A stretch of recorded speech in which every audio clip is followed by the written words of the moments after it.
मम्मा बहुत रोती थी, लेकिन अब जो टाइम आया है, आप यकीन जाने वही लोग आके फिर मुझे बुलाते हैं, कहते हैं आप हमारे पास आएँ, आप तो हमारी बच्ची हैं, हमारी बच्ची ने हमारे ख़ानदान का नाम रोशन किया। तो ये ख़ानदान उस टाइम कहाँ जाता है जब वो बच्ची एक बच्ची स्टेप लेती है, उसको पीछे से सपोर्ट नहीं आएगा, वो उस टाइम जिस सिचुएशन में होती है ना, वो कभी भूलती नहीं है। अस्सलाम वालेकुम। पॉडकास्ट विद बाबर राजा में आज एक खूबसूरत मेहमान हमारे साथ हैं, Bano Bhatt. Bano Bhatt mix martial arts की बहुत बड़ी खिलाड़ी हैं और पाकिस्तान के अंदर लड़कियों में ख़ास तौर पे जो रुझान आ रहा है वो इनकी वजह से, उसमें इनका बड़ा कंट्रीब्यूशन है। हम इनके साथ गपशप भी मारेंगे और सारी जो भी चीज़ों से ये गुजर रही हैं उसके बारे में भी इनसे पूछेंगे। बानो, अस्सलाम वालेकुम। वालेकुम अस्सलाम सर।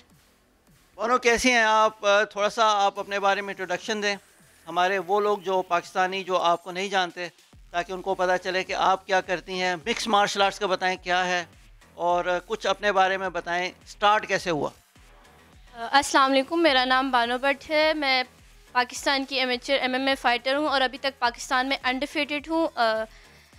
जब मैंने अपनी एमएमए की जर्नी स्टार्ट की थी तो मैंने एमएमए से स्टार्ट नहीं किया था, मेरा स्टार्ट बहुत ही डिफरेंट था। मैंने स्टार्ट कराटे से किया था, देन मैंने boxing, kick boxing, wushu, jujutsu, काफ़ी सारी गेम्स मैंने पार्टिसिपेट किया। लेकिन जब मैं वो गेम्स खेलती थी उनमें चीटिंग्स वगैरह भी होती थी और मतलब वो गेम मुझे लगता था कि मेरे टाइप की नहीं है, क्योंकि उसमें रूल्स होते थे कि आपने ऐसे नहीं मारना, वैसे नहीं मारना। जब मैंने मिक्स मार्शल आर्ट स्टार्ट की थी, ये बहुत ही एक डिफरेंट गेम है। आप जब खड़े होते हैं, स्टैंड अप होते हैं, आप बॉक्सिंग कर सकते हैं, उसके बाद आप ग्रिप करते हैं, आप जूडो, जुजुत्सु, और जब नीचे जाते हैं ग्राउंड एंड पाउंड गेम आ जाती है। तो ये सारी गेमों का मिक्सचर है। सबसे ज़्यादा ये ना मुश्किल है, लेकिन मैं गर्ल्स को कहूँगी कि मैं एमएमए फ़ाइटर हूँ। मैंने स्टार्ट में मुझे बहुत कुछ फेस करना पड़ा, लेकिन अब जाके जब मैं एक लेवल पर आ गई हूँ, मुझे पाकिस्तान के काफ़ी ज़्यादा लोग जानते हैं, तो मैं बहुत शुक्रगुज़ार हूँ। मैंने इसके लिए बहुत ज़्यादा मेहनत भी की है। भानो, एक तो ये बताएं कि किस एज से आपने शुरू किया, और मिक्स मार्शल आर्ट्स का पाकिस्तान में जो स्कोप है आपकी नज़र में लड़कियों के लिए वो क्या है। मैंने मिक्स मार्शल आर्ट 6 साल पहले स्टार्ट किया था, जब मैं 12-13 की थी। जब मैंने स्टार्ट किया था उस टाइम पे मिक्स मार्शल आर्ट का इतना स्कोप नहीं था, उस टाइम पे इवेंट्स भी इतने नहीं होते थे, और जो मैंने स्टार्टिंग में जो मेरी जो बेस थी ना वो सही नहीं रह सकी, क्योंकि मुझे फ़ाइट्स नहीं मिलती थी और मैं पूरे पाकिस्तान में फ़ाइट्स ढूंढती थी कि मुझे फ़ाइट्स मिले। लेकिन ये पिछले 2 साल से मुझे इवेंट्स मिल रहे हैं, और एनएफटी में मुझे इतना, मतलब मैं यकीन नहीं कर सकती कि मुझे एक ही वीक में 2 फाइट्स मिली, वो भी मेरी कैटेगरी में मिली। तो मैं इसका बहुत शुक्रगुज़ार हूँ। अच्छा, मैं नाज़रीन को बताता चलूँ, एनएफटी नेशनल फाइटिंग टूर्नामेंट है जो Pakistan mix martial art federation की तरफ से एक नेशनल चैम्पियनशिप कराई जाती है एमेच्योर में, और जिसके 2 सीज़न हो चुके हैं और अब हम तीसरे के लिए जा रहे हैं। बानो भट्ट हमारे डिफेंडिंग चैम्पियन भी हैं थर्ड के लिए, और जो सेकंड है उसमें अपनी कैटेगरी में ये नेशनल चैम्पियन है। और बानो, इसके लिए हम आपको मुबारकबाद देते हैं। आप मुझे ये बताइए कि जो एनएफटी का प्लेटफॉर्म है उससे क्या फ़र्क पड़ा है जनरली, आप क्योंकि काफ़ी प्लेयर्स को जानती भी हैं, जनरली जो फाइटर्स हैं, जो प्लेयर्स हैं, वो इसके बारे में क्या सोचते हैं और ये कितना ज़रूरी था। एनएफटी के बारे में मैं यही कहना चाहूँगी, क्योंकि एनएफटी पहले बॉयज़ का था, एनएफटी 1 जो हुआ था 2 में सर बाबर जो थी गर्ल्स लेके आए हैं।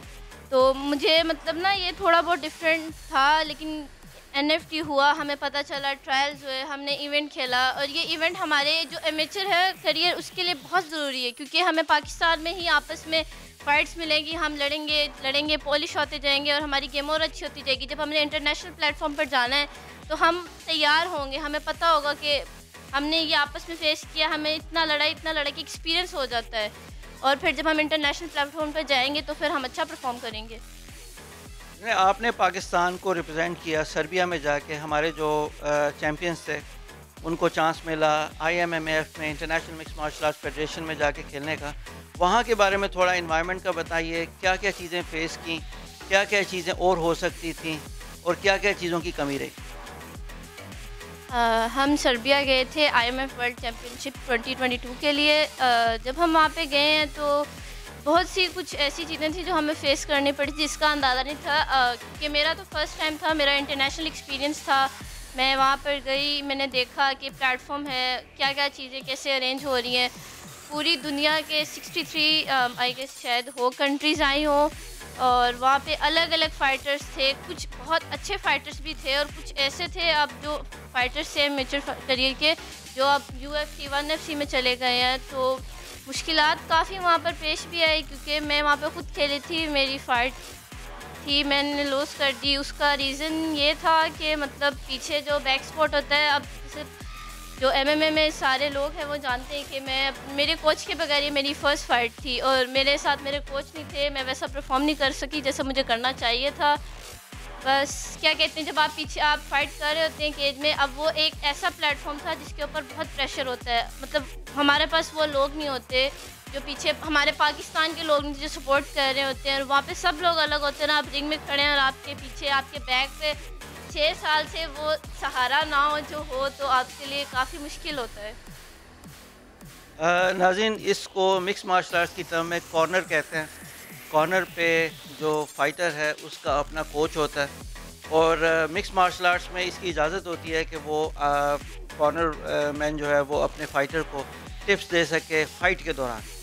तो जब टेक्निकली एक अपना इनको फ़ाइट का जो अपना कोच ही ना मिले, तो फाइटर जो है अपने आप को बिल्कुल लेफ़्ट अलोन समझता है, और फिर इतने बड़े प्लेटफॉर्म में अपने कोच के बगैर जाना, ये एक लेकिन ये है कि बदकिस्मती है, पाकिस्तान में फ़ंड्स की कमी है, और जो लोग लेके गए उन्होंने इस चीज़ का सोचा नहीं। मुझे ये बताएं बानो, क्या क्या मुश्किलात हुई एज़ अ गर्ल?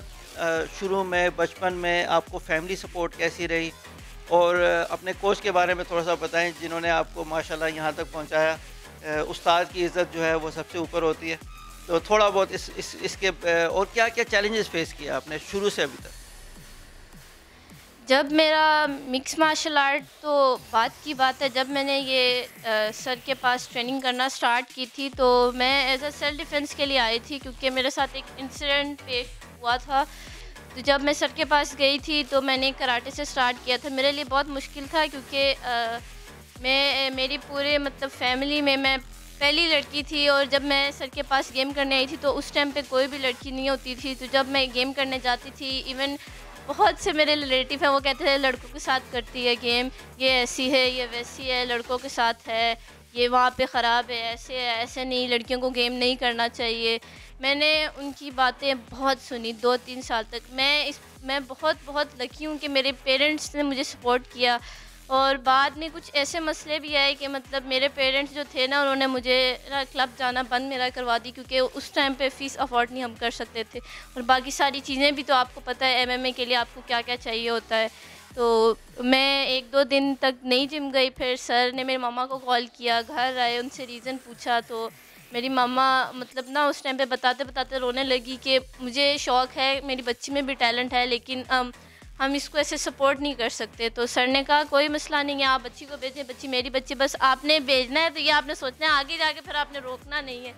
तो उससे फिर मुझे काफ़ी मतलब मोटिवेशन मिली कि मतलब उस टाइम जो मेरी वो एज थी 12-13 साल की, उसमें मतलब सर ने मुझे सिखाया दुनिया में कैसे रहना है, स्पोर्ट्स के आपको क्या होना चाहिए, कैसे इंसान बनना है। सबसे पहले एक अच्छा इंसान बनना आपके लिए ज़रूरी है, अपने बड़ों की इज़्ज़त करना। फिर मैंने जब गेम स्टार्टिंग करना शुरू की, मैं क्लब जाती थी, वहाँ पे गेम करती थी, सर होते थे, तो कुछ लोग इवन हमारे अपने जिम में भी कुछ लोग होते थे जो बहुत बातें करते थे, बहुत पीछे।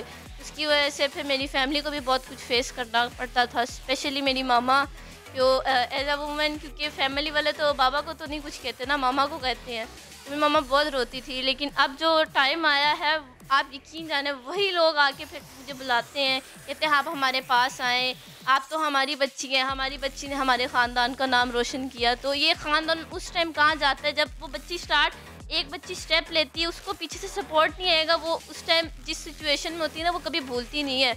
और इवन अगर मेरे ख़ानदान वाले भी ये पॉडकास्ट देखें तो मुझे कोई मसला नहीं है, मैं किसी से डरती नहीं, क्योंकि मेरे पेरेंट्स मेरे साथ हैं। सर बानो भट्ट किसी से नहीं डरती भाई, सब सुन लें, और बानो भट्ट इंशाल्लाह किसी से डरेगी भी नहीं। और ऐसी कितनी बानो भट्ट्स हैं पाकिस्तान में जो किसी ना किसी मजबूरी की वजह से अपने ख्वाबों को, अपने ड्रीम्स को आगे लेके नहीं चल सकी। तो फैमिली सपोर्ट हमारी बच्चियों के लिए बहुत ज़्यादा ज़रूरी है। सारे पेरेंट्स जो सुन रहे हैं, मार्शल आर्ट्स डिसिप्लिन लेके आता है। मार्शल आर्ट्स आपके अंदर बहुत सारी ऐसी चीज़ें लेके आता है कि आपकी ज़िंदगी में उसको और मैं बड़ा बार बार कहता हूँ कि मार्शल आर्ट्स आपको हारना सिखाता है ज़िंदगी में। हार के उठना जो है ये इस वक्त इतना इम्पॉर्टेंट है, ज़िंदगी के हर शोबे में आपको इसकी ज़रूरत पड़ती है। मार्शल आर्ट्स से बेहतर ये चीज़ कोई नहीं सिखाती आपको। थोड़ा सा अपना अचीवमेंट्स बताएं, अभी तक आपकी क्या क्या अचीवमेंट्स हैं दूसरे प्लेटफॉर्म्स में भी, ग्रैपलिंग में भी और इन चीज़ों में भी? मैंने स्टार्ट किया था कराटे से। कराटे की भी मैंने कुछ इवेंट्स खेले और मैं उसमें गोल्ड रही हूँ। उसके बाद मैंने wushu, kick boxing, jujitsu, national में मैं जुजित्सु की 2 टाइम गोल्ड मेडलिस्ट हूँ। उनको लगता था कि एमएमए वाली को सिर्फ ना जुजित्सु नहीं आती, तो उधर भी मैंने अपने आप को मनवाया है। मैंने किक बॉक्सिंग में भी अपने आप को मनवाया है। मैंने अभी रिसेंटली ग्लोबल फेस्ट इवेंट हुआ है, उसमें भी अपने आप को मनवाया है। और मैं पाकिस्तान में अपनी कैटेगरी में अनडिफीटेड हूँ। तो सबको मैंने अपना आप सब जो गेम्स हैं मैंने मनवाया है कि हाँ मैं हूँ, खाली मैं एमएमए नहीं लड़ती, मुझे और भी गेम्स आती हैं। और अभी मैं नेशनल गेम्स खेलने जा रही हूँ। मैं चाहती हूँ कि आप सब मेरे लिए दुआ करें। मेरे लिए फ़र्स्ट टाइम है कि मैं जूडो में खेलने जा रही हूँ। मैं हर फील्ड को ट्राई करना चाहती हूँ, मेरे लिए हर फील्ड चैलेंजिंग है, लेकिन लड़कियाँ कुछ भी कर सकती हैं, मैं कुछ भी कर सकती हूँ जब तक मेरे साथ सर मेरे साथ हैं। कोच का बड़ा मेजर किरदार है, कोच को हमेशा साथ रहने दें। जितने भी प्रमोटर्स हैं, जितने भी बाहर ले जाने वाले लोग हैं, कोच के बगैर प्लेयर आधा होता है। तो बानो, हम आपके साथ हमारी वेल विशेज़ हैं आपके साथ। हम आपको NFT 3 में दोबारा एक दफ़ा चैम्पियन देखना चाहते हैं। और इस दफ़ा आपका कैंप जो है वो भी हम बड़ा ज़रा मम्मी डैडी से हटा के लगाएंगे, थोड़ा आपका टफ कैंप लगाएंगे ताकि आप आगे जाएं। और हमारी कोशिश ये होगी कि आपके कोच आपके साथ जाएं। कोई मैसेज दें आप गर्ल्स को और पाकिस्तान की ख़वातीन को? मेरा मैसेज यही है गर्ल्स को कि आप लोगों ने डरना नहीं है। आपका एक आप स्टेप लेंगी, फिर अल्लाह आपके लिए रास्ता खुद ब खुद बनाता जाएगा। गिव अप नहीं करना। लोग जो बोलते हैं उनकी बातों को आपने बिल्कुल नहीं सुनना। आप जितनी मेहनत करेंगी, आप खामोशी से मेहनत करें, उसका सिला आपको अल्लाह ताला लाजमी देंगे। आपने गिव अप कभी भी नहीं करना। देखिए, जिसके साथ कोई नहीं होता ना, उसके साथ अल्लाह ताला होता है। तो बस अल्लाह का नाम लेकर आपने शुरू कर देना है, और बस बाकी अल्लाह जानता है वो कैसे रास्ते बनाता है। अल्लाह का नाम लें और शुरू करें। ये थी बानो भट्ट। एक अगले स्टार के साथ एक अगले एपिसोड में बाबर आज आपके साथ दोबारा हाजिर होगा। तब तक के लिए इजाज़त है।